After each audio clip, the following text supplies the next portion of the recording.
Hey guys, tonight we're stepping into a sprawling, nonsensical mansion that might just be the most peculiar architectural anomaly ever conceived. Imagine, if you will, a house so utterly obsessed with its own expansion that it forgot basics. Things like, say, proper doorways or staircases that actually lead somewhere useful. You're picturing yourself wandering through dimly lit hallways, bumping into walls, perhaps even stumbling upon a door that opens directly onto a two-story drop. Sounds like a fun evening, right? Like a particularly ill-conceived escape room, but one where the main puzzle is simply existing without tripping. Honestly, you probably wouldn't survive the night in this place without at least a mild concussion, let alone a good night's rest. So, before you get comfortable, take a moment to like the video and subscribe, but only if you genuinely enjoy what I do here. And let me know in the comments where you're winding down tonight and what time it is for you. Maybe you're nestled under a cozy blanket in London, or perhaps it's the sleepy hours of dawn in Tokyo. Now dim the lights, maybe turn on a fan for that soft background hum, and let's ease into tonight's journey together. We're going to gently open the creaking, perpetually under construction door to the Winchester Mystery House, a place where the spirits, if they exist, are perhaps just as confused as the living. This isn't your typical haunted house with jump scares and dramatic apparitions. Oh no. This is a place where the ghosts might actually be trying to find their way to the bathroom, only to get lost in a cupboard under the stairs. The story begins with Sarah Winchester, a woman whose life was profoundly shaped by immense wealth and an equally immense tragedy. You see, Sarah was the widow of William Wirt Winchester, the treasurer of the Winchester Repeating Arms Company. And if that name rings a bell, it's probably because you've either seen it in a classic Western movie, or perhaps you're just a fan of historical firearms. The Winchester rifle, often dubbed the gun that won the West, had made the family incredibly rich. Think of it as the 19th century equivalent of inventing something like the iPhone, but for shooting things. So when William passed away in 1881, Sarah inherited an astonishing fortune, estimated to be about $20 million at the time, which for context would be billions in today's money. Enough to buy a small country or, as it turned out, an extremely large, baffling house. But with this vast inheritance came a heavy burden of grief. Sarah had already lost her infant daughter, Annie, years before, and now her husband was gone too. It's said that these profound losses left her in a state of deep mourning and, crucially for our story, led her to seek solace in spiritualism.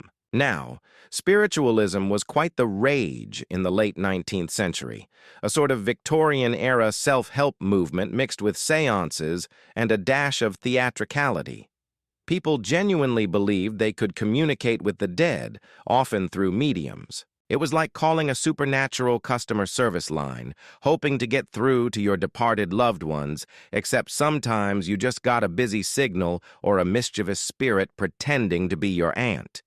It's at this point that our narrative takes a turn for the truly bizarre. Legend has it that Sarah consulted a medium in Boston who delivered a rather unsettling message. The medium claimed that Sarah's family fortune was cursed, tainted by the thousands of lives taken by Winchester rifles, and these restless spirits, the victims of the gun that won the West, were now haunting Sarah. To appease them and to ensure her own survival, the medium advised Sarah to move west and build a house, but not just any house. This house was to be continuously constructed, never finished. As long as the building continued, the spirits would be appeased and Sarah would live. The moment construction stopped, she would die. Talk about a strict architectural deadline. It's like a never-ending home renovation project, but with your literal life on the line. Imagine trying to explain that to your contractor. Yes, we need to add another wing, even though it blocks the sunroom and leads directly into a wall. It's for my spiritual well-being, you see. So in 1886, Sarah Winchester packed her bags, her immense wealth, and her rather unique architectural brief and moved to San Jose, California. There, she purchased an unfinished farmhouse, a modest beginning for what would become one of the most perplexing and purportedly haunted houses in America. The farmhouse itself was nothing special at first, just a typical rural dwelling. But Sarah, driven by her spiritual convictions and perhaps a touch of obsessive compulsion, began to transform it. And when I say transform, I mean she embarked on a building spree that lasted for 38 years, 24 hours a day, 7 days a week, until her death in 1922. The sounds of hammers and saws were constant, a lullaby of construction that surely drove the neighbors absolutely mad. It's like having that one neighbor who's always doing DIY projects, but amplified by 1,000 non-stop for almost 4 decades. The historical accounts, while often embellished by time and legend, generally agree on the core facts. Sarah Winchester was a woman of immense means who built a massive, eccentric house. The question of why she built it in such a peculiar manner is where the historical debate truly heats up. Was it genuinely due to spiritual guidance, a desperate attempt to outrun the ghosts of the past, or was it simply the whim of an eccentric millionaire with too much time, too much money, and perhaps a touch of architectural ADHD? Some historians argue that Sarah was merely a wealthy woman with an interest in design and a love for building, and the ghost stories were later fabrications, perhaps to drum up tourist interest. It's hard to imagine anyone actively trying to build a staircase that goes nowhere for aesthetic reasons. But hey, art is subjective. However, the sheer illogical nature of the house strongly leans into the spiritual interpretation. Why else? Would someone construct doors that open into brick walls, or windows that overlook other rooms, or staircases that end abruptly at the ceiling? It wasn't about functionality, it was about ceaseless activity, a never-ending motion to appease the unseen forces that Sarah believed were pursuing her. You can almost picture her, walking through the ever-changing maze of her home, perhaps humming to herself, oblivious to the fact that she's just added a 5th-story door that leads directly to a very painful demise. It's a kind of architectural absurdity that borders on performance art, but with much higher stakes. This house, you see, became a monument to Sarah's grief, her paranoia, and her relentless pursuit of peace. It was a tangible manifestation of her inner turmoil, a house that grew and mutated just as her fears and beliefs evolved. And as we continue our journey through this labyrinthian abode, we'll start to uncover the strange stories, the forgotten details, and perhaps even meet some of the more clumsy residents who never quite checked out. You're standing now, a silent observer in the heart of Virginia City, Nevada, during its tumultuous, exhilarating peak in the late 1800s. The very air you're breathing is different here. It's thin, crisp, and carries the faint metallic tang of silver and the ever-present scent of sawdust and cigar smoke. Forget the quiet, pastoral landscapes of other tales. This is a boomtown, a chaotic, vibrant symphony of human ambition, greed, and relentless optimism. This is the world that gave birth to Piper's Opera House, and to understand its gentle ghosts, you must first understand the boisterous, often violent world they once inhabited. Virginia City wasn't just a town.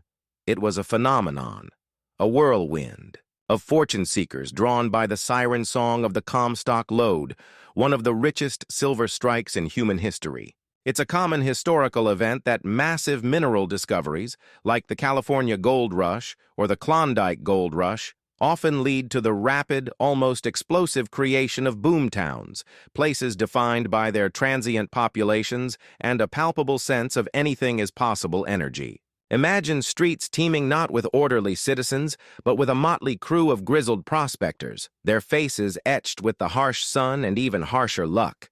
Elegantly dressed speculators with predatory smiles, their fortunes won and lost over. A single hand of cards, and a constant stream of hopeful immigrants from every corner of the globe, all chasing the same shimmering, elusive dream.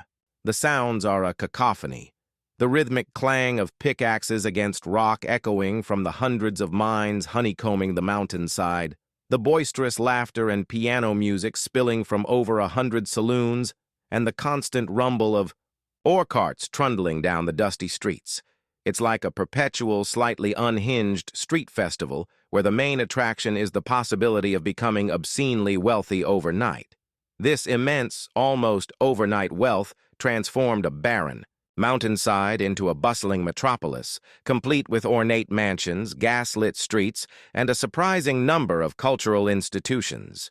The miners, though often rough and uneducated, craved entertainment, a respite from the grueling, dangerous work underground. They wanted more than just whiskey and card games. They wanted a taste of the sophistication they believed their newfound fortunes deserved. This led to the construction of several theaters and opera houses, but none so grand or so enduring as the one built by John Piper. Piper, a savvy entrepreneur with a flair for the dramatic, understood the town's psyche perfectly. He knew that even the most hardened prospector, caked in mud and sweat, would gladly pay to see a Shakespearean tragedy or a light-hearted vaudeville act. His first opera house, built in 1863, was a testament to this belief, but it, like many things in this volatile town, was destined for a fiery end. It's a strange but true fact that boomtowns of this era were incredibly susceptible to devastating fires due to their hastily constructed wooden buildings, the widespread use of open flames for lighting and heating, and often inadequate firefighting resources. The Great Fire of 1875 was one such cataclysm, a roaring inferno that consumed much of Virginia City, including Piper's beloved theater. Historians still debate the precise origin of the blaze, but its impact was undeniable, leaving a scar on the city's heart.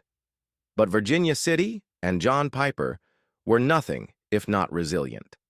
From the ashes of the old, a new, even grander Piper's Opera House rose in 1885. This is the very building you find yourself in now. You can feel the history soaked into its very timbers, the echoes of countless performances, thunderous applause, and perhaps the lingering presence of those who never truly left the stage. Imagine the opening night. The air would have been electric with anticipation. The newly minted millionaires of the Comstock, dressed in their finest silks and tailored suits, would have filled the plush velvet seats, their conversations a low hum of gossip, business deals, and critiques of the latest mining technologies. The gas lights would have cast a warm, flickering glow over the ornate proscenium arch, the hand-painted backdrops depicting far-off romantic lands and the expectant faces of the audience. The orchestra, a collection of perhaps surprisingly talented musicians, would have tuned their instruments, their disparate notes slowly coalescing into a single harmonious chord. This wasn't just a night at the theater, it was a declaration.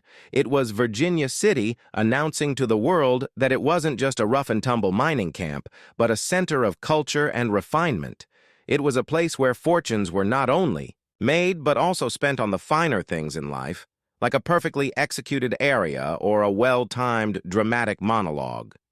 The actors who graced this stage were a mix of traveling troupes and local hopefuls, all eager to make their mark in this vibrant, isolated city. They performed everything from Shakespeare to comedies, from grand operas to melodramatic plays that had the audience weeping one moment and cheering the next. The Acoustics, designed with a surprising degree of sophistication for a frontier town, would have carried every whispered line, every soaring note, to the furthest corners of the house. You can almost feel the phantom vibrations of those past performances, the collective energy of thousands of audiences hanging in the air, like a fine invisible dust. This was the world that our singing specter Eleonora would have known and loved. It was a world of high stakes, high drama, and the intoxicating allure of the stage, all set against the backdrop of a city built on a mountain of pure silver. And as you stand here, in the quiet of the now empty theater, you can almost hear the faint, ghostly echo of the first opening night's applause. You're still standing in the quiet, dust-mote-filled air of the present-day Piper's Opera House, the phantom echoes of its boisterous past settling around you like a fine layer of silver dust. We've set the stage, a grand theater born from the chaos and wealth of a legendary boomtown. Now, it's time to meet the star of our story, the gentle spirit whose presence has become as integral to this building as its creaking floorboards and velvet seats. She is known to locals and paranormal enthusiasts alike simply as Eleonora, the singing specter. Her story, a blend of historical whispers and local folklore, is not one of terrifying malevolence, but of a quiet, poignant, and sometimes even clumsy longing. Unlike the vengeful spirits you might find in other haunted tales, Eleonora doesn't seem to want to scare anyone. She just wants to perform. It's like having a spectral roommate who, instead of leaving passive-aggressive notes about the dishes, just occasionally bursts into a flawless, if slightly sorrowful, operatic aria in the middle of the night. A little confusing, perhaps, but certainly not terrifying. The identity of Eleonora is a fascinating tapestry woven from historical fragments and the rich oral tradition of Virginia City. She is believed to have been a promising young actress and singer who arrived in town during its heyday, drawn like so many others by the promise of opportunity. This wasn't Broadway or a grand European stage. This was the rugged, unpredictable frontier, a place where an artist could make a name for themselves based on pure talent and resilience. Imagine her, a young woman with a suitcase full of dreams and a voice that could silence even the most raucous saloon. She would have been a stark contrast to the rough-and-tumble environment of the mining town, a delicate flower blooming in a landscape of rock and dust. Legends say she possessed a remarkable soprano voice, a talent that quickly made her a local sensation at Piper's Opera House. She wasn't just singing notes. She was weaving stories, her voice filling the grand hall with tales of love, loss, and operatic drama. The miners, who spent their days in the dark, dangerous depths of the earth, would have been utterly captivated by her performances, finding a moment of beauty and transcendence in her voice. However, Eleonora's story is tinged with the kind of melancholy that often fuels such enduring legends. Her career, though brilliant, was tragically cut short. The most common version of the tale speaks of a sudden, virulent illness, perhaps influenza or pneumonia, both of which were devastatingly common in the often unhygienic conditions of 19th-century boomtowns. It's a common historical event that epidemics frequently swept through densely populated, transient communities like Virginia City, where medical care was often rudimentary at best. The dream that had brought her to this remote mountain town ended not with a standing ovation, but with a quiet, lonely demise in a small boarding house, far from the grand stages she had once graced. Her full potential was never realized, her greatest performances left unsung. This sense of unfulfilled ambition, of a talent silenced before its time, is the very core of her gentle haunting. It's the ultimate cosmic case of stage fright, only. The stage is life itself, and the final curtain fell far too soon. Another, more romanticized version of the tale, which we will explore later, links her passing to a tragic love affair, a story that adds another layer of poignant depth to her spectral presence. But regardless of the specific cause, the outcome was the same. A beautiful voice was silenced, and a passionate spirit was left with an unending encore. This is a recurring theme in many ghost stories, the idea of unfinished business. It's a strange but true fact that many paranormal accounts revolve around spirits who are believed to be repeating actions from their lives, unable to move on because of a powerful, unresolved emotion or a task left incomplete. For Eleonora, that unfinished business was her art. She had more songs to sing, more roles to play, more audiences to captivate. Her spirit, it seems, remains tethered to the one place where she truly felt alive, the stage of Piper's Opera House. Historians still debate the veracity of Eleonora's specific identity, as records from that era can be scarce and often contradictory. But whether she was a single, specific historical figure, or a composite of several tragic artists who passed through the town, her legend embodies the hopes and heartbreaks of countless performers who sought their fortune on the frontier. Her presence is not a terrifying one. Visitors don't report feeling a menacing cold or a sense of dread. Instead, they describe a feeling of profound, almost beautiful melancholy, a quiet sadness that seems to emanate from the empty stage.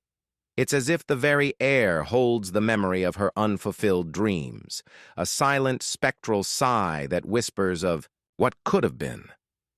You can almost picture her, a translucent figure in a Victorian gown, standing center stage in the dead of night, the moonlight streaming through the tall, arched windows, ready for the one performance she never got to give. You're standing in the profound, heavy silence of the empty opera house, the story of Eleonora, the talented young singer with an unfinished career, lingering in the air like a forgotten melody. It's one thing to hear about a ghost, to understand their tragic backstory. It's another thing entirely to experience their presence. And at Piper's Opera House, Eleonora's presence is not subtle. It is profoundly, beautifully, and sometimes unsettlingly auditory. The primary, most consistent, and most famous manifestation of her gentle haunting is, of course, the phantom Aria. This isn't a vague, disembodied moan or a chilling, incomprehensible whisper. This is the sound of a classically trained soprano, her voice pure and powerful, echoing through the vast, empty space when no living soul is on the stage. It's like having a spectral neighbor who, instead of practicing their scales at an ungodly hour, just delivers a full, flawless concert-level performance for an audience of one. You. A little strange, perhaps, but you can't exactly complain about the quality of the entertainment. The accounts, shared by generations of caretakers, actors, and the occasional late-night visitor, are remarkably consistent. The sound often begins softly, a faint, almost imperceptible note that you might initially mistake for the wind whistling through the old building's eaves. But then, it swells. The single note blossoms into a clear, melancholic melody, a piece of classical opera that feels both achingly beautiful and deeply sorrowful. It's a common historical event that certain pieces of music or specific songs become deeply associated with particular places or memories, often evoking strong emotional responses. Eleonora's Aria is the ultimate example of this, a sonic imprint of her passion and her unfulfilled dreams. Imagine sitting in one of the dusty velvet seats, the only light a sliver of moonbeam cutting through a high window, and hearing that voice. It seems to come from the stage itself, yet it fills the entire hall, the acoustics of the old theater carrying it perfectly to your ears. There are no instruments, no orchestra, just the pure, unaccompanied sound of a human voice singing its heart out to an empty house. The quality of the singing is what truly sets this phenomenon apart. It's not the warbling of an amateur or the distorted sound of a recording. It's described as technically perfect, with a clarity and emotional depth that sends shivers down the spine, not of fear, but of profound awe. It's a strange but true fact that many paranormal investigators who have studied the opera house report that their audio equipment often fails to capture the aria clearly. They might record a faint, anomalous sound, but it never does justice to the richness and complexity of what they heard with their own ears. It's as if the performance is not meant for technology, but for the human soul.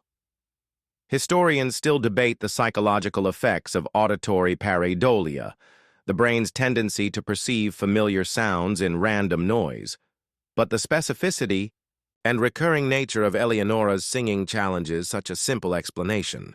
This isn't just hearing a voice in the wind. It's hearing a specific, complex, and emotionally resonant piece of music. The phantom aria isn't a nightly occurrence. It's unpredictable, manifesting when the house is at its quietest, often during the late hours when the town outside has gone to sleep. Sometimes it's just a fragment, a few beautiful, heartbreaking bars of a song that hang in the air and then fade. Other times, it's a full, sustained performance, a ghostly recital that can last for several minutes. One of the most compelling accounts comes from a former caretaker, a grizzled, no-nonsense man who was initially a staunch skeptic. He reported being woken up one night by the sound, so clear and powerful that he was convinced a trespasser had broken in and was playing a record on the stage. He grabbed a heavy flashlight and stormed into the theater, ready to confront the intruder, only to find the vast hall completely empty, the stage bare, and the only sound the final, heartbreaking note of the aria fading into an absolute, profound silence. He said he never doubted the stories again. It's like finding a perfectly baked, still warm cake on your kitchen counter and knowing with absolute certainty that you're the only one home. It defies logic, but the evidence is just too delicious to ignore. This central manifestation, the very act of singing, is what makes Eleonora's story so poignant. She isn't rattling chains or throwing objects. She is doing the one thing she loved most, the one thing that defined her existence. Her spirit is not trapped in torment, but rather in an eternal, self-imposed encore. The phantom aria is her legacy, her way of ensuring that her voice, silenced too soon in life, will never truly fade away. It's a performance for the ages, a song that has outlasted the silver boom, the decline of the city, and the slow decay of time itself. And as you sit here, in the echoing silence, you might find yourself holding your breath, listening intently, hoping to catch just a single perfect ghostly note. You're still enveloped in the resonant silence of Piper's opera house, the lingering echo of Eleonora's phantom aria, a faint, beautiful memory in the air. While her singing is undoubtedly the main event, the star of this spectral show, it is not the only way she makes her presence known. Like any seasoned performer, she understands the power of a subtle stage whisper, a gentle shift in the lighting, or the evocative power of a scent to enhance the atmosphere. These secondary phenomena, often reported by those who spend significant time within these historic walls, paint a more complete picture of our gentle ghost. They are the quiet, often overlooked details that transform a simple ghost story into a rich, multi-sensory experience. It's like going to a concert and realizing the subtle, perfectly timed lighting changes are just as important to the mood as the music itself. These aren't jump scares. They are the stagecraft of a spirit who knows her theater inside and out. 1. Of the most frequently reported sensory experiences is the sudden, inexplicable cold spot. This isn't the bone-chilling, terrifying drop in temperature associated with malevolent entities. Instead, it's described as a localized, gentle coolness, like stepping from the warm Nevada sun into a shaded, spring-fed grotto. A common historical event often linked to paranormal reports is the documentation of sudden, localized temperature drops, though their cause remains a subject of intense debate among scientists and paranormal researchers. At Piper's, these cold spots are most often felt in specific areas, near the stage wings, in the star's dressing room, and particularly in one specific seat in the front row of the balcony, a seat that legend says was Eleonora's favorite spot to watch other performances when she wasn't on stage herself. Imagine you're walking through the dusty backstage area, the air warm and still, and you suddenly pass through a patch of air that feels degrees cooler, a refreshing, if slightly startling sensation that vanishes as quickly as it appeared. It's a polite, almost apologetic manifestation, as if Eleonora is drifting past, and you've just caught the faint, cool whisper of her spectral wake. Then there is the scent. Many who have had experiences in the opera house speak of a fleeting, delicate fragrance of lavender. It's not a heavy, overpowering perfume, but a subtle, clean scent that appears out of nowhere and dissipates just as fast. It's often reported in the same areas as the cold spots, particularly in the dressing room. It's a strange but true fact that lavender has been used for centuries in everything from perfumes to folk remedies, and in Victorian times, it was often associated with ladies of refinement and was used in sachets to scent clothing and linens. This specific aroma adds a layer of personal, almost intimate detail to the haunting. It's not just a generic ghostly smell. It's a scent that speaks to a specific time, a specific person. It's like catching a whiff of your grandmother's favorite baking spice in an old, empty kitchen, a powerful, nostalgic trigger that instantly connects you to the past. You might be exploring a dusty corner of the backstage, smelling nothing but aged wood and time, and then, for a brief moment, the air is filled with the clean, calming scent of lavender, a silent, fragrant calling card from the theater's most enduring star. The flickering of lights is another hallmark of Eleonora's presence. In the days of gas lighting, which was how the opera house was originally illuminated, flickering was a common, mundane occurrence. However, even after the building was modernized, the phenomenon has reportedly persisted in a peculiar way. Staff have described the old, now disconnected gas lamps that still adorn the walls suddenly flaring with a soft, phantom glow for a split second, or the modern electric lights inexplicably dimming and brightening in a slow, rhythmic pulse, almost as if keeping time with an unheard melody. Historians still debate the reliability of anecdotal evidence when it comes to paranormal claims, especially those that could be explained by faulty wiring or normal fluctuations in power. Yet, the consistency of these reports, often occurring, when the phantom aria is heard, suggests something more than a simple electrical issue. It's as if Eleonora, in her desire to perform, is trying to set the stage, to recreate the warm, intimate glow of the gaslight era she knew so well. It's the spectral equivalent of a lighting technician doing a final check before the curtain rises, ensuring the atmosphere is just perfect for the coming performance.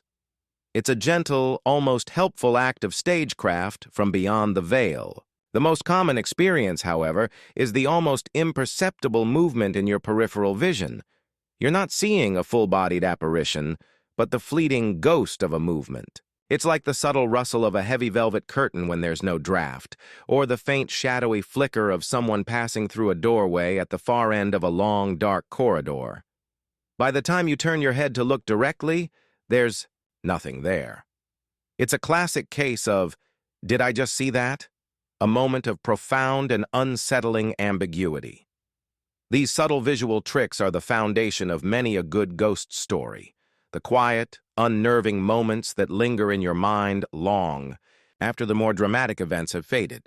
You're still drifting through the hushed, lavender-scented air of Piper's Opera House, becoming accustomed to the gentle, almost polite ways Eleonora makes her presence known. We've heard her phantom aria and felt the subtle chill she leaves in her wake. These are the classic hallmarks of a poignant residual haunting, but to truly understand the spirit of this place, you must also appreciate its more clumsy side. You see, not all of the phenomena reported here are as elegant and refined as a perfectly executed opera tune. Sometimes the manifestations are downright awkward, almost comically inept, as if our dear Eleonora, for all her artistic grace, is occasionally a bit of a Butterfingers in the afterlife.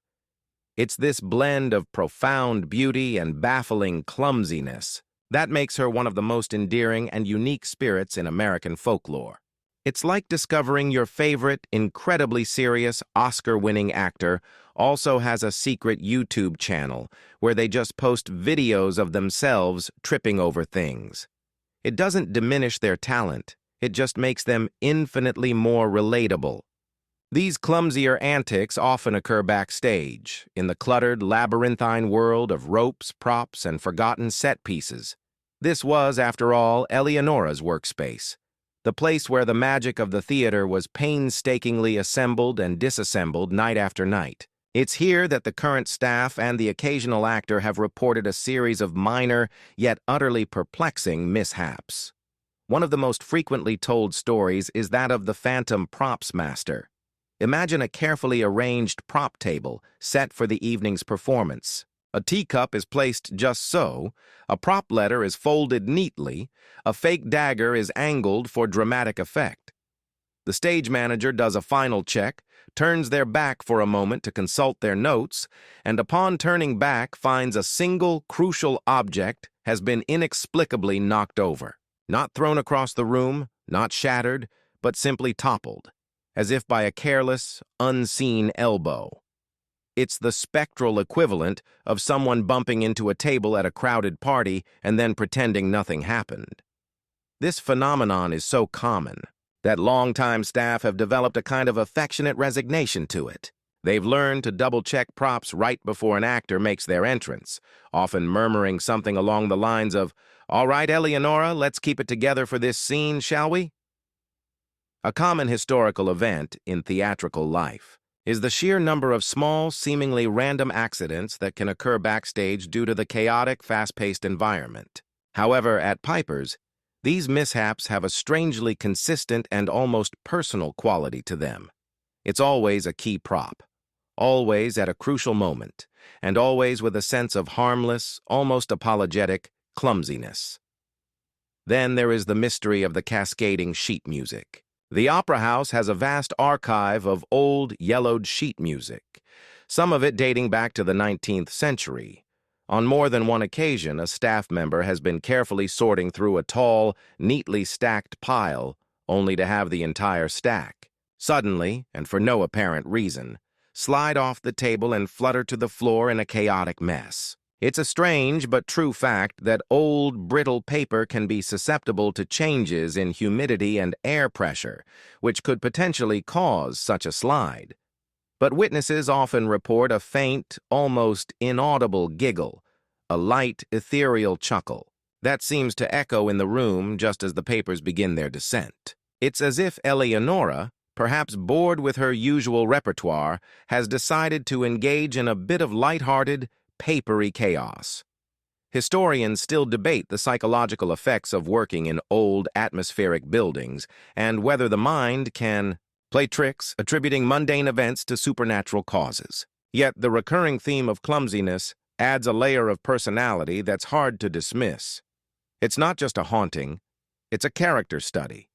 You can almost picture Eleonora, a translucent figure, attempting to gracefully float through the backstage area, only to misjudge a corner and bump into a stack of sheet music, her ghostly hands flying to her mouth in a silent, "Oops!" Perhaps the most endearing of these clumsy manifestations is the legend of the tangled ropes. The backstage area is a forest of ropes and pulleys used to raise and lower backdrops and curtains. On a few rare occasions, actors preparing to make their entrance have reported seeing the ropes gently sway and then, impossibly, become slightly tangled as if an unseen hand was playfully, if ineptly, trying to tie a knot. The tangles are never severe, never dangerous, just a minor, baffling inconvenience that needs to be quickly undone. It's the kind of harmless mischief you'd expect from a curious child, not a tormented spirit. It paints a picture of Eleonora, not as a sorrowful specter, but as a gentle, perhaps slightly bored entity who is still fascinated by the mechanics of the theater, even if she's not particularly skilled at operating them. It's a comforting, almost comical image that strips away the fear and replaces it with a sense of fond, bemused affection. These clumsy antics remind us that even spirits might have their off days. You're still backstage at Piper's Opera House, a silent witness to the charming, if slightly chaotic, spectral presence of Eleonora. We've heard her perfect aria, and we've chuckled at her clumsy, prop-toppling antics. It paints a picture of a spirit who is both a consummate artist and a slightly befuddled stagehand. But the stories surrounding her don't end there. They evolve into something even more remarkable, moving beyond simple residual hauntings into the realm of intelligent and surprisingly helpful interaction. These are the tales that have truly cemented her legend, transforming her from a mere echo of the past into an active, unseen partner to the living performers who grace her stage.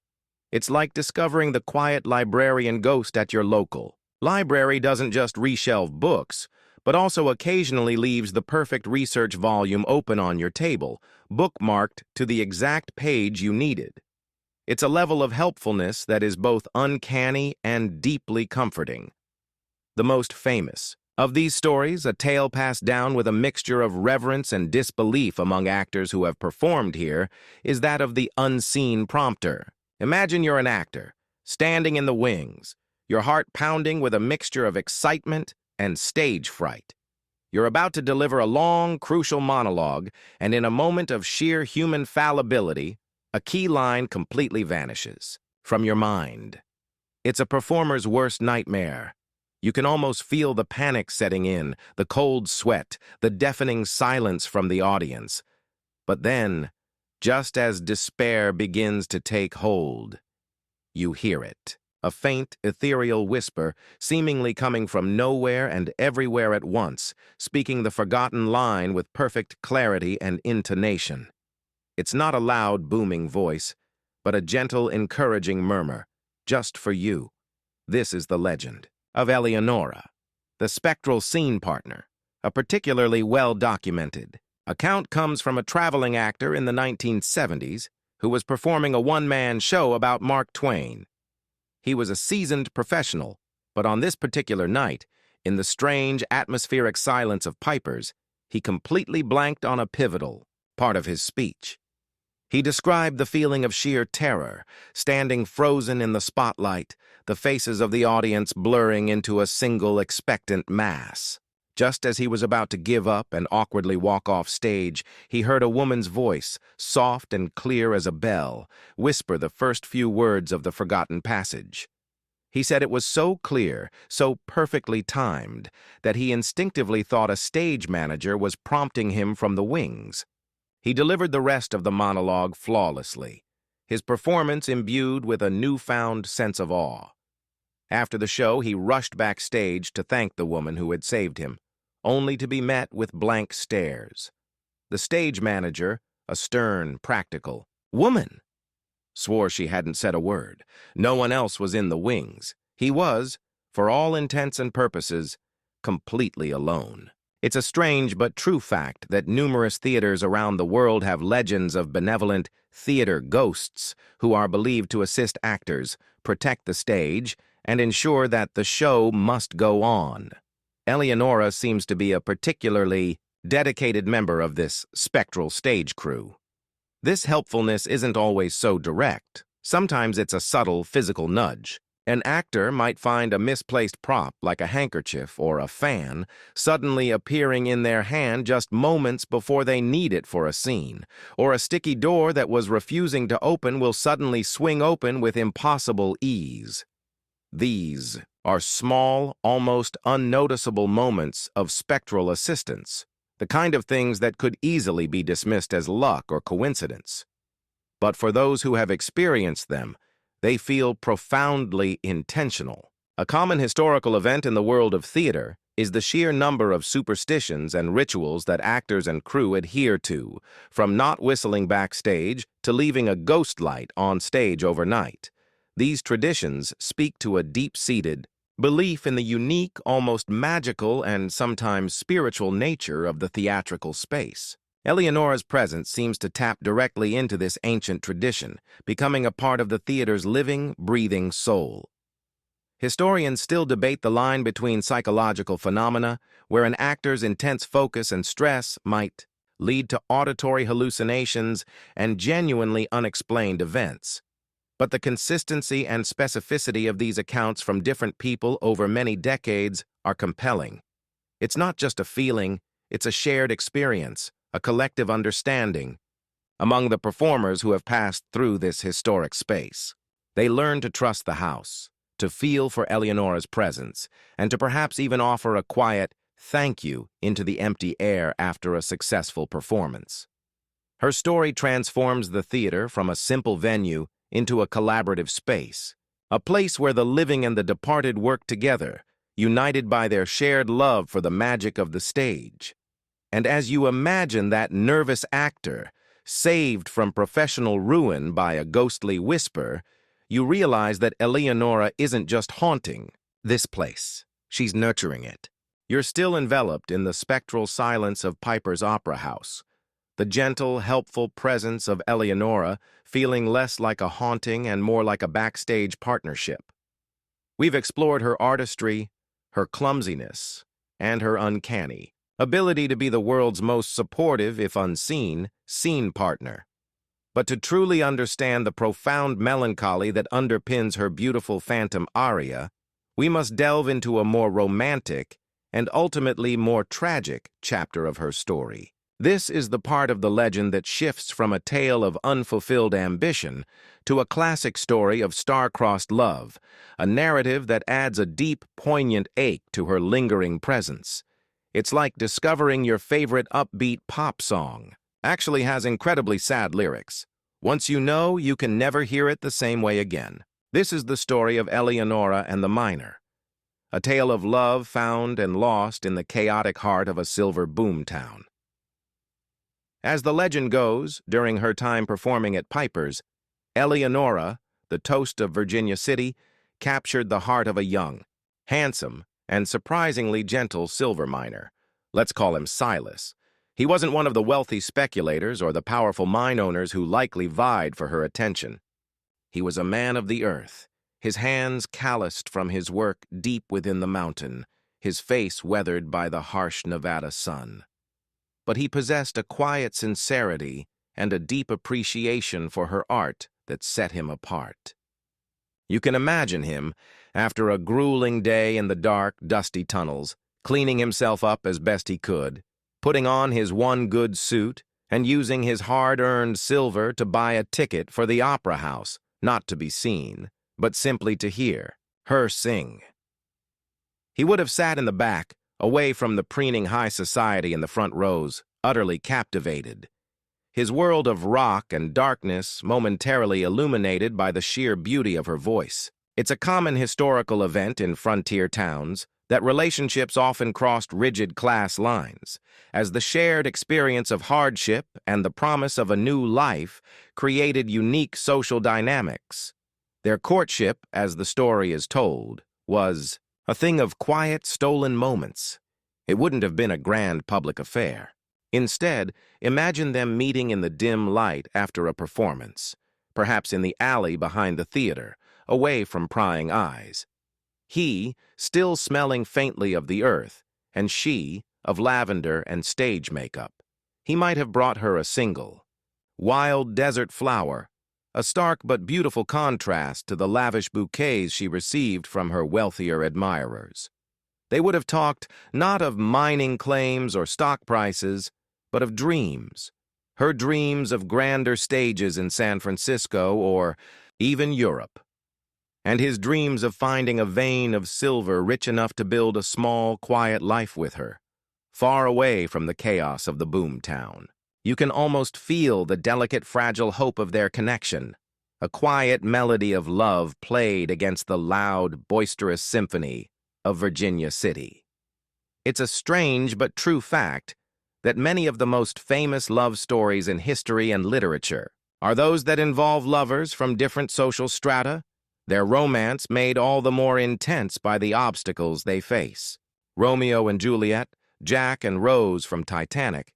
Their stories resonate because they speak to the universal and often tragic power of a love that defies convention.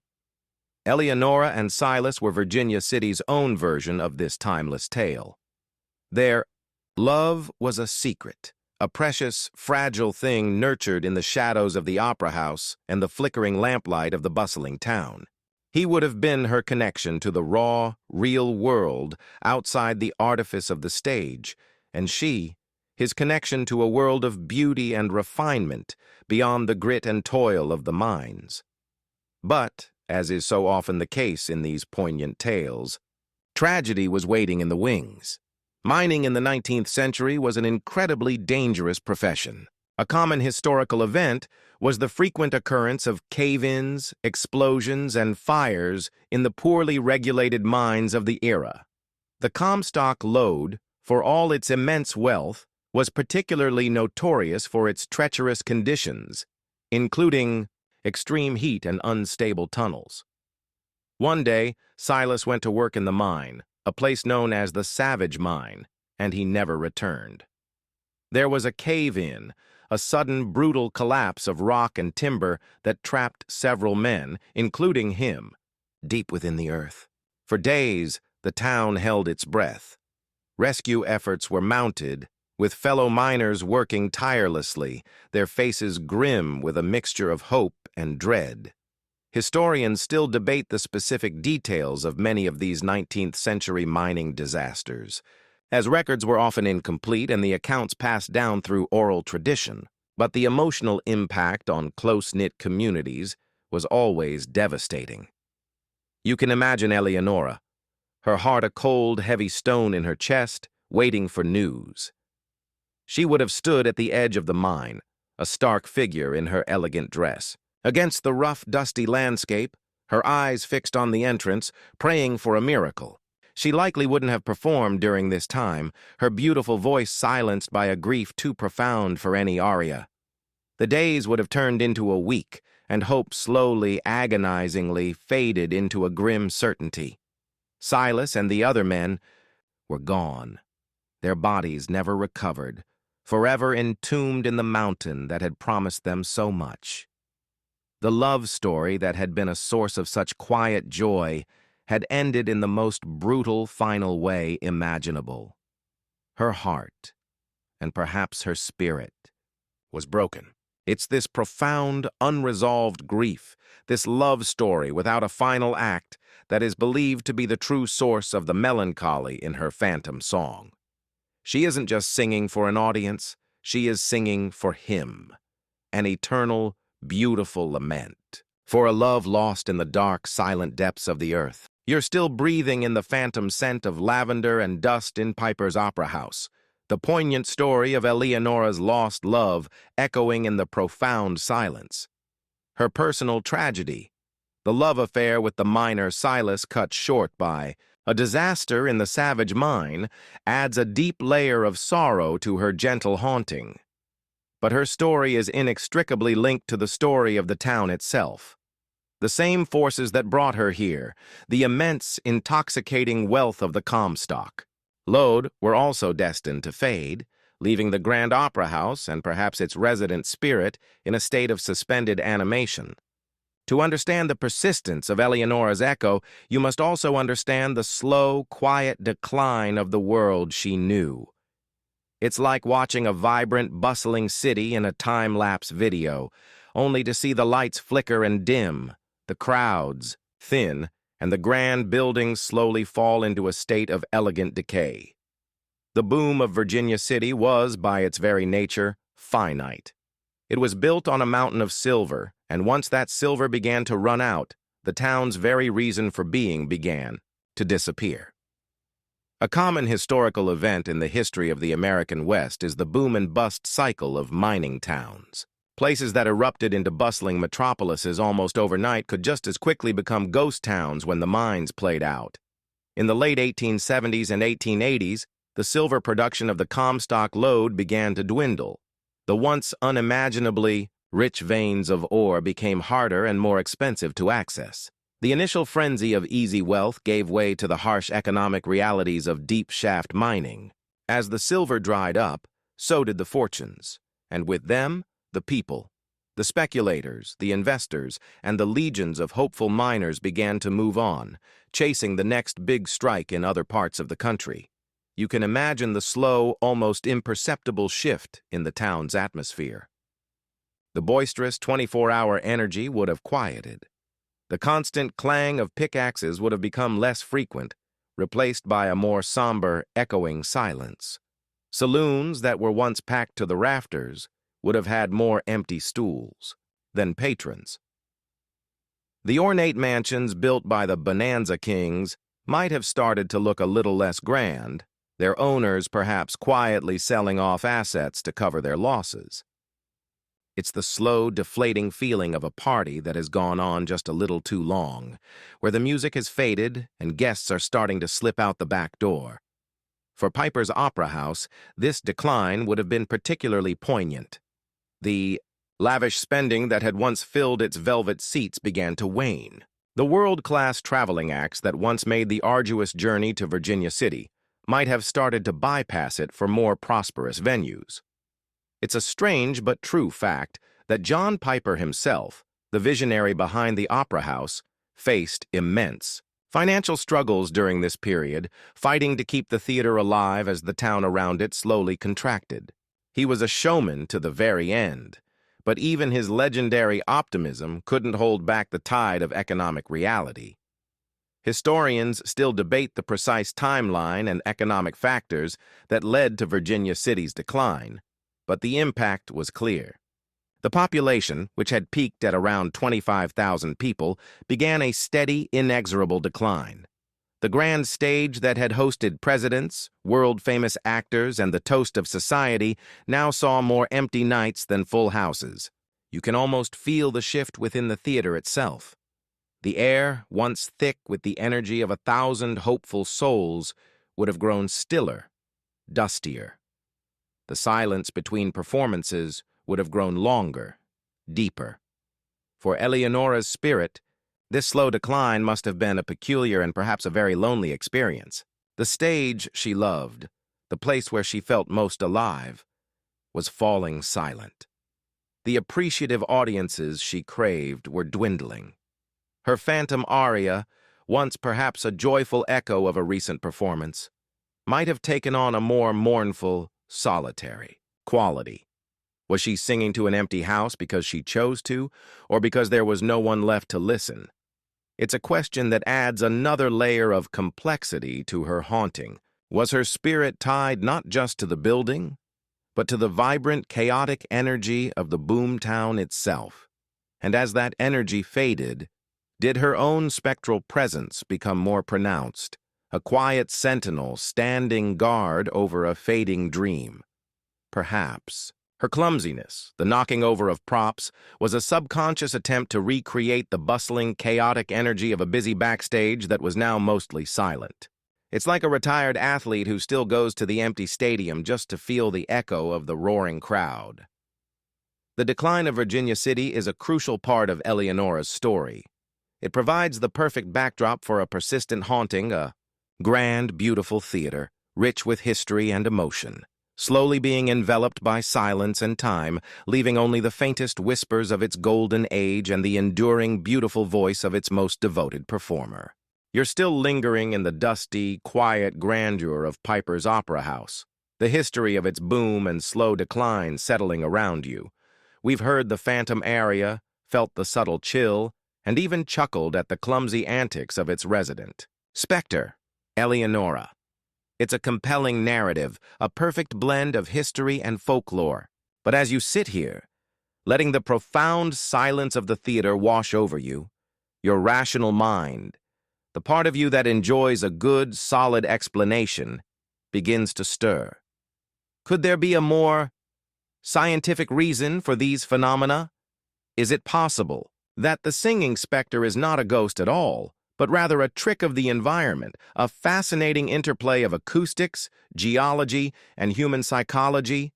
It's time to play devil's advocate, to put on our skeptic's hat and explore the explanations that don't involve a single spectral entity. It's like trying to figure out if the strange noise your car is making is a serious mechanical failure or just that one rogue French fry you lost under the seat 3 years ago. Sometimes the most mundane explanation is the correct one. Let's start with the star of the show, the phantom aria. The sound of a beautiful, clear voice echoing through an empty hall is undeniably eerie. However, Piper's Opera House is renowned for its exceptional and somewhat peculiar acoustics.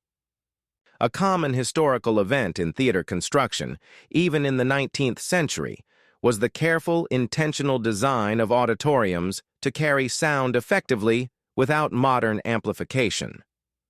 The unique shape of the hall, the materials used, the dense wood, the heavy velvet, all contribute to an environment where sounds can travel in strange and unexpected ways. Could the phantom aria simply be a trick of these acoustics? Imagine the wind, the ever-present, often howling Nevada wind, whistling through a crack in a window frame or over the lip of a ventilation shaft.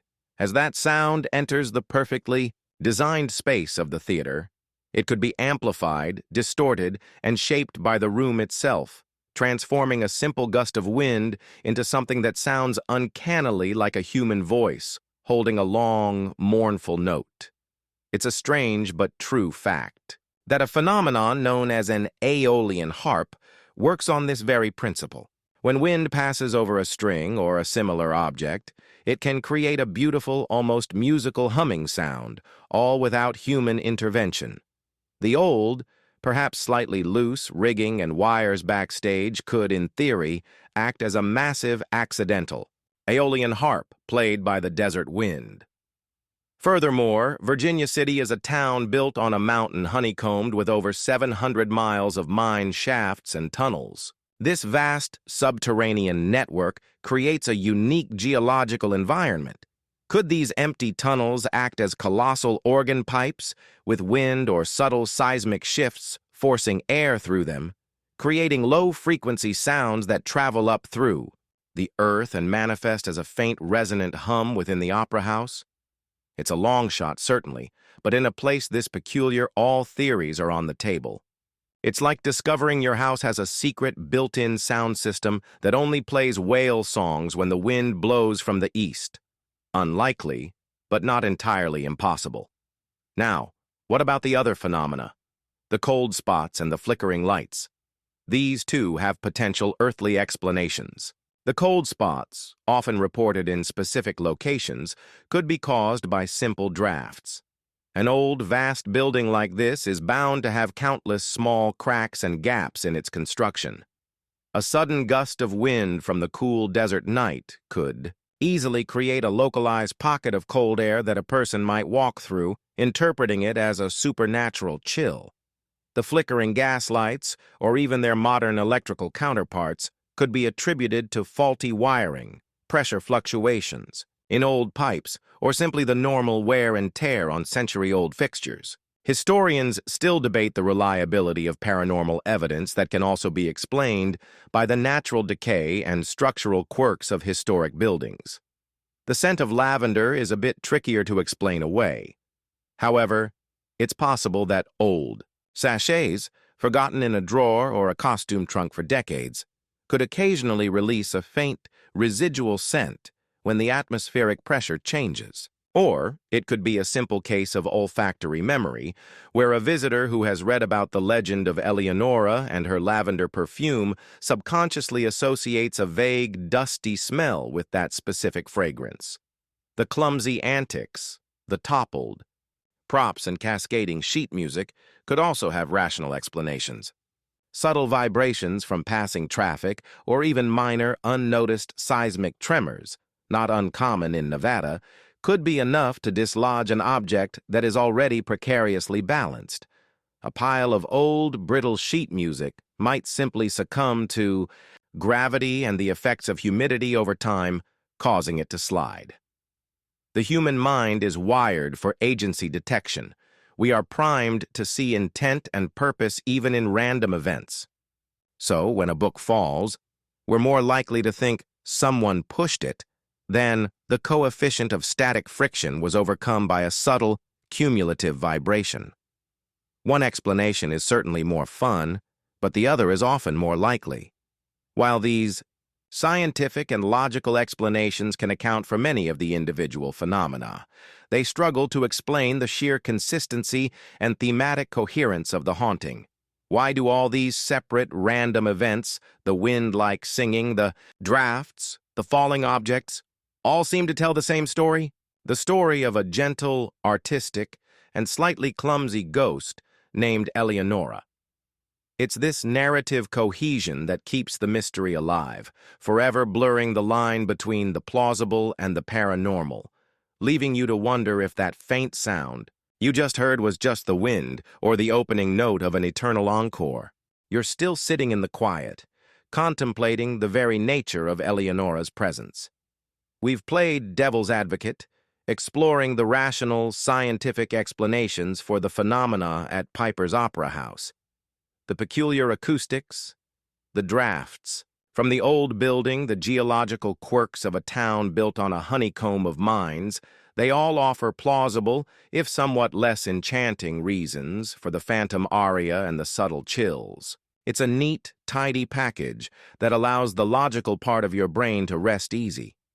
But as you let the silence of the theater settle around you once more, you realize that these explanations, for all their scientific merit, feel incomplete. They fail to capture the very soul of the story, the consistent, character-driven nature of the haunting.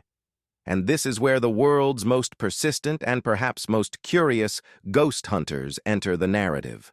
It's like having a perfectly logical explanation for why your Wi-Fi keeps dropping, but still suspecting it's actually your neighbor's ghost who just really hates your streaming service provider. Over the decades, as the legend of the singing, Specter grew, Piper's Opera House inevitably found itself on the map of paranormal investigators. These weren't the dramatic prime-time television crews bursting in with night vision cameras and a crew of excitable psychics. More often, they were small, dedicated groups of local enthusiasts, armed with more passion than budget. Imagine a small team, perhaps 3 or 4 people, unloading their well-worn equipment from the back of a station wagon. EMF meters with slightly flickering needles, bulky audio recorders, and a very serious-looking thermal camera that was probably state-of-the-art in 1998. Their goal wasn't to provoke or to debunk, but to listen, to observe, and to hopefully capture just a tiny, irrefutable piece of the unexplained. A common historical event in the field of paranormal research is the shift from sensationalist seances to more methodical, equipment-based investigations, a trend that gained popularity in the latter half of the 20th century. These groups were the quiet pioneers of this new approach. Their vigils would often take place in the dead of night, long after the last tourist had departed. They would set up their equipment in the hot spots, the star's dressing room, the balcony seat said to be Eleonora's favorite and, of course, center stage. Then they would wait. The silence of the opera house, already profound, would become almost a physical presence, every creak of the old wood, every gust of wind sounding like a potential otherworldly communication. You can picture them, sitting in the darkness, whispering into their recorders. "Eleonora, if you're here, can you give us a sign? Perhaps a C-sharp, if it's not too much trouble?" The results of these countless investigations are as enigmatic as the haunting itself. The data they collected is a fascinating, if frustrating, collection of maybes and almosts. The EMF meters would, on occasion, register slight, inexplicable fluctuations, particularly during moments when the investigators themselves felt a chill or heard a faint, unidentifiable sound. But the readings were never strong, never sustained, always just a fleeting blip on the screen. It's a strange but true fact that many paranormal research groups have extensive archives of such ambiguous data: EVP, electronic voice phenomena, recordings that sound almost like a word, photos with strange orbs of light, and EMF spikes that can't be definitively traced to a mundane source. These pieces of evidence are tantalizing, yet they always fall just short of being conclusive proof. Historians still debate the scientific validity of such evidence, often pointing to equipment malfunction, environmental interference, or the power of confirmation bias. The audio recordings are perhaps the most compelling and the most frustrating. On a few rare occasions during long hours of recording in the empty theater, investigators have captured faint, almost inaudible sounds that, when amplified and filtered, seem to possess a melodic quality. Is it the phantom aria of Eleonora, her voice too ethereal for simple technology to fully capture? Or is it merely the sound of a distant truck on the highway, distorted by the wind and the building's acoustics into something that the hopeful human ear interprets as music? It's like trying to find a specific face in a cloud. You can convince yourself it's there, but you can never be entirely sure. What is perhaps most telling is what the investigators don't find. There are no recordings of doors slamming, no captured voices screaming threats, no video footage of objects being thrown across the room. The evidence, much like the legend itself, is gentle, subtle, and profoundly non-threatening. Eleonora, it seems, is not a performer who panders to the sensationalist tastes of a ghost-hunting audience. She doesn't perform on cue. She is not interested in providing a jump scare for the cameras. Her manifestations, if they are indeed her, are personal, fleeting, and seem to occur on her own terms. It's almost as if she finds the entire process of being investigated a little bit vulgar. You can imagine her spirit, observing these earnest, gadget-laden humans from the wings with a sense of quiet, almost theatrical amusement. A spectral diva who refuses to audition. In the end, the ghost hunters always pack up their equipment and leave with more questions than answers, their ambiguous data adding another layer to the enduring, beautiful mystery of the singing specter of Piper's Opera House. You're still sitting in the vast, echoing silence of Piper's Opera House, the inconclusive data of the ghost hunters fading away like a faint, staticky whisper. They came, they measured. They left with more questions than answers, unable to capture the true essence of Eleonora's gentle haunting. And perhaps that's the point. Her presence isn't something to be quantified or proven with blinking gadgets. It's something to be lived with, to be understood, to be managed. This brings us to the most intimate and heartwarming aspect of this story, the unique symbiotic relationship that has developed between the theater's living caretakers and its most enduring, if unseen, resident. This isn't a story of fear or exorcism. It's a story of quiet coexistence, a testament to the human capacity for acceptance and even affection for the unexplained. It's like discovering you have a very quiet, very polite mouse living in your walls. You could set traps and try to get rid of it, or you could just accept it as part of the house's character and maybe even start leaving out tiny crumbs of cheese. The caretakers of Piper's have chosen the latter. Over the years, the various people tasked with maintaining this historic building have all developed their own ways of interacting with Eleonora. It's a tradition passed down, not in a formal manual, but through shared anecdotes and knowing glances. A new stage manager might be told on their first day, "Oh, and if you hear singing, don't worry, that's just Eleonora. She's harmless, but she does have a flair for the dramatic." This normalization of the supernatural is what makes the atmosphere at Piper's so unique. The staff don't see Eleonora as a problem to be solved, but as a permanent, if unconventional, part of the team. A common historical event across many cultures is the development of rituals and traditions to appease or honor household or location-based spirits. From leaving out offerings of food and drink to simply speaking to the presence as if it were a living person, these practices are a way of fostering a peaceful coexistence. The caretakers of Piper's have developed their own set of these quiet rituals. Many have reported that before a big performance, they will go to the empty stage and softly speak into the darkness, something along the lines of, "All right, Eleonora, we have a full house tonight. We'd appreciate it if you'd be our good luck charm." They treat her not as a ghost, but as a respected elder of the theater, a spiritual patron saint of the performing arts.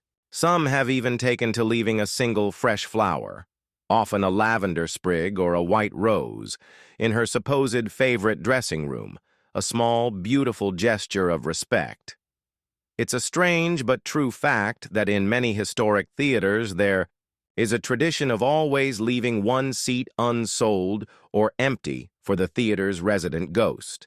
This act acknowledges the spirit's presence and respectfully invites them to enjoy the performance. While Piper's doesn't officially do this, the staff's personal rituals serve a very similar purpose. This relationship isn't just one-sided. The staff believe that Eleonora responds to their gestures. On nights when they've made a special effort to acknowledge her, they report that the phantom phenomena are often more positive and helpful.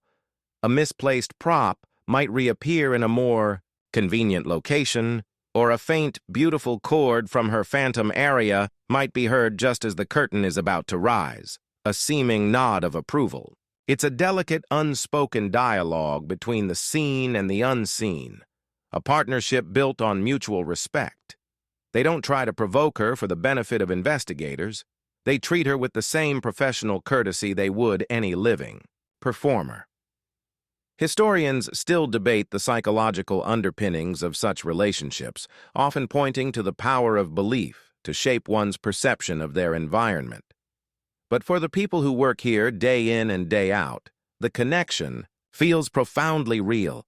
Imagine the current caretaker, a woman named Sharon, locking up the theater late at night. The building is dark and silent, save for the creak of the old wood. As she walks across the stage, she might pause, look out at the empty seats, and whisper, "Good night, Eleonora. Rest well." And in the profound silence that follows, she might feel a gentle, fleeting, cool breeze on her cheek, or catch the faintest scent of lavender, a silent, fragrant reply from the theater's most dedicated resident. This isn't a frightening experience for her. It's a comforting one.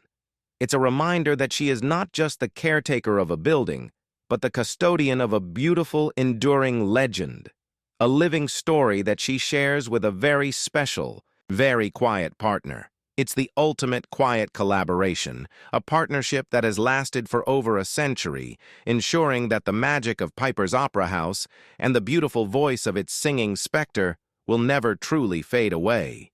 You're still embraced by the warm, respectful silence of Piper's Opera House, a place where the living and the departed have struck a unique, harmonious chord. We've explored the quiet rituals of the caretakers, their affectionate acceptance of Eleonora, their unseen, spectral colleague. But there is one object within these historic walls that seems to hold a particularly strong connection to our singing Specter, a focal point for her lingering energy that is more personal and more poignant than any other. It is her dressing room mirror.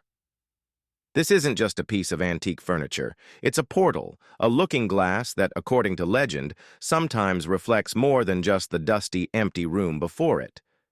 It's like finding an old, disconnected smartphone that occasionally, inexplicably, flickers to life with a single, ghostly photograph from a forgotten past. The mirror itself is a beautiful, if slightly faded, piece of Victoriana. It's large, with an ornate gilded frame, the gold now tarnished with age and the faint green patina of time. The glass is thick and beveled, and if you look closely, you can see the subtle waves and imperfections of 19th century glassmaking. It hangs on the wall of what was once the star's dressing room, a small, intimate space just off the main stage. This was Eleonora's sanctuary, the place where she would have prepared for her performances, transforming from a simple young woman into the celebrated diva of Virginia City. You can imagine her sitting before this very mirror, the warm glow of gaslights flanking its frame, as she applied her stage makeup, pinned her hair, and steadied her nerves before stepping into the spotlight. This mirror would have reflected her hopes, her anxieties, her triumphs, and her profound, quiet sorrows.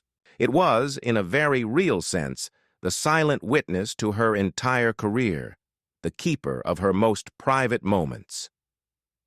It's a common historical event in folklore and spiritualism that mirrors are often considered to be portals or gateways to other worlds. They are reflective surfaces that not only show us our own image, but are also believed to have the capacity to capture and hold echoes of the past, or even offer glimpses into the spectral realm.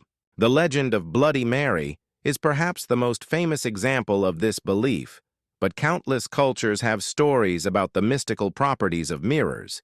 It's no surprise, then, that Eleonora's mirror has become the epicenter of some of the most personal and unsettling phenomena reported in the opera house. The stories are not about terrifying apparitions leaping from the glass, but about something far more subtle and, in many ways, more profound. Visitors who spend time alone in the dressing room have reported seeing a fleeting, almost subliminal, change in the reflection. It's not a full-bodied ghost staring back at them. Instead, they might see the reflection of the empty room momentarily waver or blur, as if looking through a heat haze. Or, more specifically, they report seeing a faint feminine silhouette, a shadowy, translucent form standing just behind their own reflection for a split second before vanishing. It's the ultimate spectral photobomb, a quiet, "I was here," whispered from beyond the veil. It's a strange but true fact that many paranormal investigators focus their efforts on reflective surfaces like mirrors and windows, believing them to be more conducive to capturing visual evidence of spirits. Historians still debate whether these reported sightings are genuine paranormal events or simply tricks of the light, dust, and the human brain's tendency to find patterns in ambiguous visual information. Perhaps the most poignant and specific legend associated with the mirror is that of Eleonora's face. On very rare occasions, those who are particularly sensitive or perhaps just particularly lucky have reported seeing more than just a silhouette. They describe looking into the mirror and, for a fleeting instant, seeing their own reflection subtly morph. Their features might soften, their eyes might seem to hold a profound ancient sadness, and for a split second, they are looking at the face of a beautiful, melancholic young woman in Victorian attire before their own reflection snaps back into focus. It's not a separate face appearing next to theirs, but a gentle, ethereal superimposition, a brief merging of the past and the present. It's as if, for a single, breathtaking moment, Eleonora is looking out at the world through their eyes, a silent, curious observer from another time. This isn't a frightening experience, according to those who have witnessed it. It is, they say, profoundly moving, a deeply personal and intimate connection with the spirit of the house. It's a moment of shared humanity, a silent acknowledgement across the chasm of time. You can almost feel the gentle, curious energy of Eleonora, not trying to scare, but perhaps just trying to see, to connect, to remember what it felt like to be alive. The haunted dressing room mirror serves as the most powerful symbol of her lingering presence. It is a quiet, beautiful, and sometimes unsettling reminder that the woman who once gazed into it, filled with the dreams and anxieties of a burgeoning career, may, in some strange and inexplicable way, still be gazing out. You're still in that dusty, lavender-scented dressing room, the image of Eleonora's face, reflected for a fleeting moment in the antique mirror, still lingering in your mind's eye. We've journeyed through the history, the phenomena, and the folklore of Piper's Opera House. We've listened for the phantom Aria, felt the subtle chills, and even considered the scientific explanations for it all. Now, as our spectral tour nears its end, we arrive at the most profound question of all. Why? Why does Eleonora linger? What is the true meaning behind her gentle, persistent, and sometimes clumsy haunting? This isn't just about a ghost in a theater. It's about the very nature of memory, art, and the powerful, enduring human need for purpose. It's like finishing a complex, beautiful novel and then spending hours pondering the author's true message, the quiet theme that resonates long after you've closed the book. Unlike many ghost stories, which are rooted in terror, vengeance, or a violent, traumatic death, Eleonora's haunting feels different. It lacks any sense of malice. Her manifestations, from the beautiful singing to the helpful prompting of a forgotten line, are not designed to frighten or harm. Even her clumsy antics feel more like playful quirks than aggressive poltergeist activity. This leads to the most widely accepted and, frankly, most beautiful theory about her presence. She stays not because she is trapped in torment, but because she is bound by love. A profound, unwavering love for the stage, for the art of performance, and for the one place in the world where she truly felt alive. The opera house isn't her prison, it is her eternal sanctuary. It's a common historical event in the lives of many great artists, musicians, and performers that they often develop a deep, almost symbiotic relationship with their chosen venue or instrument. Think of a virtuoso violinist who feels their violin is an extension of their own soul, or a legendary actor who refers to a specific theater as their true home. For Eleonora, Piper's Opera House was more than just a building. It was her entire world. In a rugged, often brutal frontier town, the stage was her refuge, a place where she could transcend the grit and dust and create moments of pure, transcendent beauty. The applause of the miners wasn't just approval, it was validation, a confirmation that her art, her voice, had meaning and power. It's a strange but true fact that many performers describe being on stage as a kind of transcendent experience, a moment when they feel most themselves, most connected to something larger. It's plausible that for Eleonora, this connection was so powerful, so fundamental to her identity, that it simply couldn't be severed by something as mundane as death. Her spirit, untethered from its mortal coil, simply returned to the place where it felt most at home. It's like a dedicated gardener whose love for their garden is so profound that even after they're gone, the flowers seem to bloom a little, brighter, as if still tended by an unseen, loving hand. Her actions, when viewed through this lens, take on a new, poignant meaning. The phantom aria is not a cry of sorrow, but an act of pure, unadulterated joy, the simple, beautiful act of singing in the space she loved. The helpful prompting isn't just a random spectral event. It's the act of a seasoned professional, a fellow performer instinctively helping another to ensure the magic of the show isn't broken. Even her clumsiness can be seen as an endearing quirk, the gentle fumbling of a spirit so eager to be a part of the theatrical process that she occasionally gets in the way. She's not trying to disrupt the show, she's trying to join the show. Historians still debate the very nature of consciousness and what, if anything, survives after death. But if a part of our essence, our passion, our love, can leave an imprint on the world, then Piper's Opera House is a powerful testament to that possibility. The story of her lost love, Silas the Miner, adds another profound layer to this theory. While her love for the stage was her life's purpose, her love for him was her human connection, her anchor to the world outside the theater. His tragic death, and her subsequent heartbreak, would have only deepened her connection to the opera house, transforming it from a place of professional joy into a sanctuary for her grief.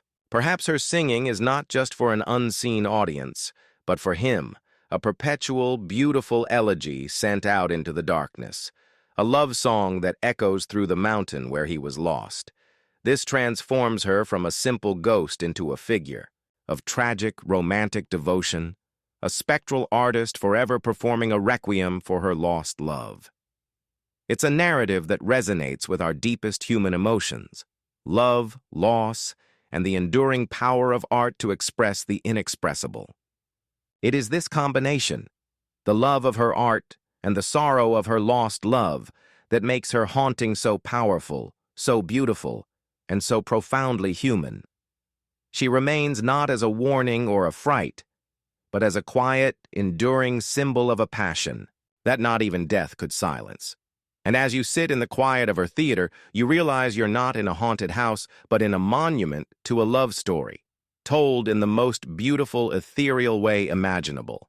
You're still breathing in the quiet, hallowed air of Piper's Opera House, the poignant truth of Eleonora's eternal love for this stage, settling around you like a soft velvet curtain. Her story is not one of terror, but of a timeless, beautiful devotion. As our journey through this uniquely haunted space comes to its gentle conclusion, we are left with a final, comforting thought: the idea of an eternal encore. This isn't a restless spirit trapped against her will. This is a dedicated artist who has simply refused to leave her favorite venue. The theater isn't her prison. It is her stage, her sanctuary, and her forever home. It's a concept that transforms a potentially sad ghost story into a narrative of profound peace and enduring purpose. It's like imagining your favorite musician getting to play an endless, perfect concert in the most beautiful venue in the universe, forever. A truly wonderful thought, isn't it? The phenomena we've explored, the singing, the sense, the subtle movements, are not cries for help or acts of desperation. They are the quiet, consistent rituals of an artist still at work. The phantom aria that echoes through the hall is not a lament for a life lost, but a perpetual warm-up, a sound check, for a performance that is always just about to begin. The scent of lavender is the lingering aroma of her stage perfume, a constant reminder of her presence in her beloved dressing room. Even her clumsiness, the knocked-over props and tangled ropes, can be seen as the endearing fumbles of a performer, who is so passionately engaged in the life of the theater that she occasionally gets in her own way. She is, in essence, the ultimate resident artist, a spectral performer in residence who never has to worry about contracts or bad reviews. A common historical event in the world of theater is the idea of a ghost light, a single bare bulb left, burning on the stage of an empty theater overnight. While its practical purpose is safety, there is a rich tradition of superstition surrounding it. Some say it's to light the way for the theater's resident ghosts, allowing them to perform on the stage after the living have gone home. It's a beautiful, respectful gesture, an acknowledgement that the stage belongs to them too. At Piper's Opera House, the entire building feels like one giant ghost light, a space perpetually ready for its most famous star to take the stage. It's a strange but true fact that many of the world's most famous opera houses and theaters have their own beloved resident ghosts, often performers or patrons who loved the space so much they chose never to leave. Eleonora is simply the most dedicated and perhaps the most talented member of this exclusive spectral club. You can imagine her now, in the profound velvet silence of the deep night. The living world outside is asleep. The sounds of the desert have quieted to a whisper, and the moon casts long, beautiful shadows through the tall, arched windows. This is her time. The stage is hers. Perhaps she walks from the wings, her spectral gown rustling with a sound no living ear can hear. She takes her place at center stage, the spot where she once held 1,000 souls in the palm of her hand. There is no orchestra, no audience, just the quiet, respectful presence of the history that permeates this space. And then she sings. Not a song of sorrow, but a song of pure, unadulterated love for her art, her voice filling the empty hall. With a beauty that transcends time and space. It is a performance not for applause, but for the sheer joy of the act itself. Historians will forever debate the truth of her story, and scientists will forever search for rational explanations for the phenomena reported here. But for those who have felt her presence, who have heard the faint, beautiful echo of her voice, the truth is simple. She is home. As you allow this final, peaceful image to settle in your mind, the story of the singing specter of Piper's Opera House transforms. It's no longer a ghost story, it's a love story, a story of a woman's profound love for her art, for her stage, and for the place that allowed her to share her gift with the world. Her enduring presence is not a curse, but a blessing, a gentle, beautiful reminder that some passions are so strong, some loves so deep, that they can leave an echo that resonates for all time. She is the eternal encore, the quiet, beautiful song that will forever haunt the hallowed halls of this very special place. And as you drift off, you might just hear it, a single, perfect note carried on the night air, a lullaby from a very gentle, very talented ghost.